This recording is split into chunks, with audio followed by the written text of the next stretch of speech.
Multiply 10 by 135 using long multiplication.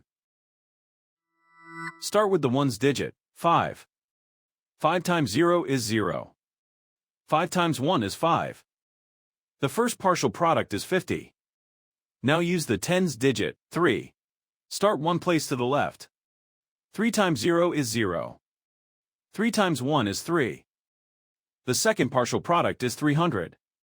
Now use the hundreds digit, 1. Start two places to the left. 1 times 0 is 0. 1 times 1 is 1. The third partial product is 1000. Now add the partial products, working from right to left. In the ones column, 0 plus 0 plus 0 is 0. In the tens column, 5 plus 0 plus 0 is 5. In the hundreds column, 3 plus 0 is 3. In the thousands column, bring down 1. The whole negative number product is 1350.